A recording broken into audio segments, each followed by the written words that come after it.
Hello everyone, आप सभी का हमारे YouTube चैनल बायोकेम में स्वागत है। आज हम class 11 UP board NCERT book के जो टॉपिक है मैटर उन पर बात करेंगे। आज हम पदार्थ पर बात करेंगे और पदार्थ का क्लासिफिकेशन करेंगे कि पदार्थ को कितने क्लासिफिकेशन करने पर उन्हें कितने भागों में बांटा गया है। तो आइए हम देखते हैं पदार्थ को कितने भागों में बांटा गया। तो पदार्थ को बेसिकली दो भागों में बांटा गया। पदार्थ को बेटा दो भागों में बांटा गया। एक आपका मिश्रण होता है, एक आपका मिश्रण होता है और दूसरा आपका शुद्ध मिश्रण होता है। एक आपका मिश्रण होता है और दूसरा आपका शुद्ध मिश्रण होता है। फिर मिश्रण को भी दो भागों में सब डिवाइड किया गया। एक आपका समांगी मिश्रण होता है, एक आपका समांगी मिश्रण होता है और दूसरा आपका विषमांगी मिश्रण होता है। और एक आपका समांगी मिश्रण और दूसरा आपका विषमांगी मिश्रण, यानी मिश्रण को दो भागों में सब डिवाइड किया गया। एक आपका समांगी मिश्रण और दूसरा आपका विषमांगी मिश्रण। समांगी मिश्रण उसे कहते हैं बेटा ऐसा कोई कंपाउंड हो जो वाटर में पूर्णतया डिसॉल्व हो जाए, उसे हम समांगी मिश्रण कहते हैं।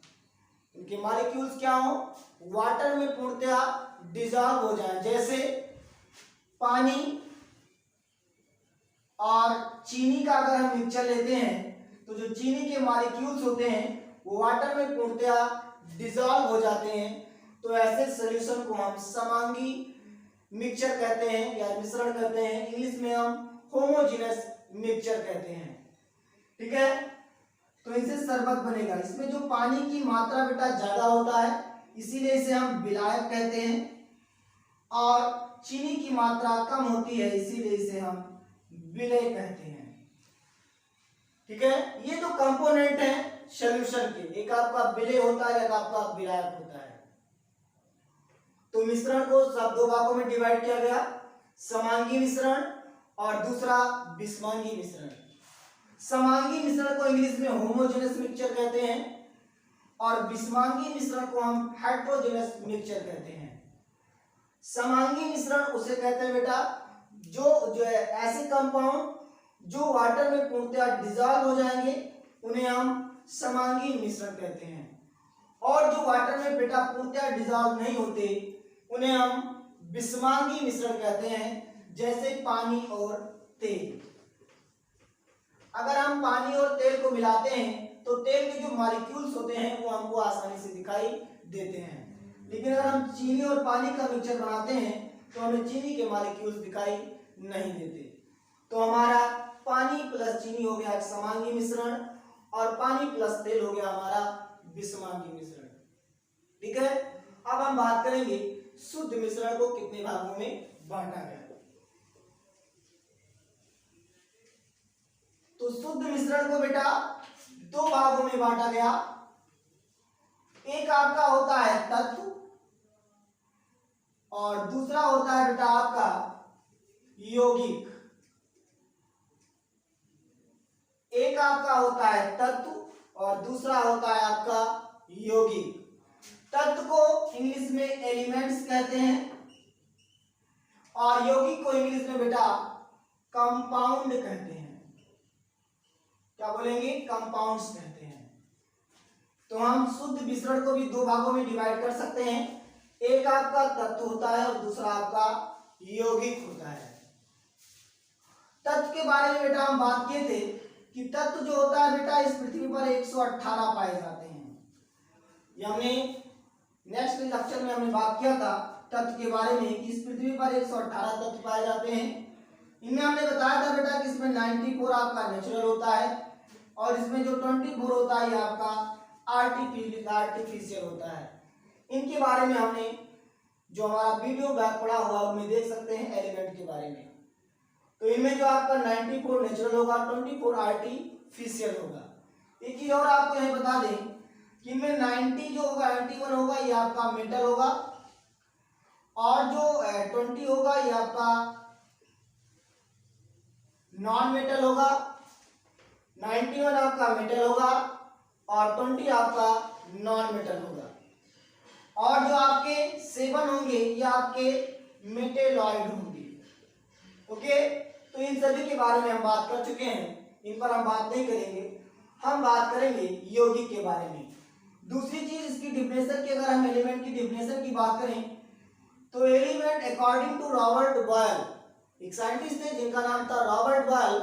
रॉबर्ट बॉयल ने कहा था element are non divisible particle, यानी एलिमेंट को हम और स्मॉल पार्टिकल में ब्रेक नहीं कर सकते अकॉर्डिंग टू रॉबर्ट बॉयल। किसके अनुसार?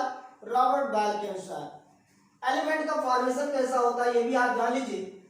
पहले बेटा बनता है बेटा परमाणु, जब परमाणु आपस में मिलते हैं बेटा तब बनता है तत्व, और जब तत्व आपस में मिलते हैं बेटा तब बनता है आपका यौगिक, और जब यौगिक आपस में मिलते हैं बेटा तब बनता है आपका उत्पाद। इन चीजों को विशेष ध्यान रखेंगे। परमाणु मिला तब तत्व बना, तत्व मिले तब यौगिक बना, यौगिक मिला तो आपका उत्पाद बना। इन चीजों को विशेष ध्यान में रखेंगे। तो हमने कहा तत्व 118 होते हैं, 94 आपका नेचुरल होता है, 24 आपका आर्टिफिशियल होता है, 91 मेटल होंगे, 20 आपके नॉन मेटल होंगे और 7 आपके मेटेलॉइड होंगे। ओके, और तत्व की डिफिनेशन के बारे में रॉबर्ट बॉयल ने बताया था कि जो आपका एलिमेंट्स होता है ये इसे हम ब्रेक नहीं कर सकते अकॉर्डिंग टू रॉबर्ट बॉयल। अब हम बात करेंगे यौगिक के बारे में। यौगिक का बेटा निर्माण जब दो तत्व आपस में संयोग करते हैं, जब दो तत्व आपस में संयोग करते हैं तब किसी यौगिक का निर्माण होता है। जैसे Na+Cl बराबर NaCl, यानी ये आपका एलिमेंट है। जब हमने बताया था कि जब एलिमेंट आपस में संयोग करेंगे तब यौगिक यानी कंपाउंड का निर्माण होगा। और जब नॉन एक आपका मेटल होगा यानी धातु होगा और दूसरा आपका आधातु होगा, इनसे जो यौगिक बनेंगे उसको बेटा हम आयनिक यौगिक बोलेंगे। आयनिक यौगिक या आयनिक कंपाउंड बोलेंगे। आयनिक कंपाउंड इसलिए बोलेंगे बेटा क्योंकि यहाँ पर एक इलेक्ट्रॉन को दान कर रहा है, दूसरा इलेक्ट्रॉन को रिसीव कर रहा है। जो इलेक्ट्रॉन को दान करेगा चार्ज पॉजिटिव हो जाएगा, जो इलेक्ट्रॉन को रिसीव करेगा चार्ज निगेटिव हो जाएगा। तो बेटा हम कह सकते हैं जब इलेक्ट्रॉनों के आदान प्रदान से कोई यौगिक बनता है तो ऐसे यौगिक को हम आयनिक यौगिक कहते हैं।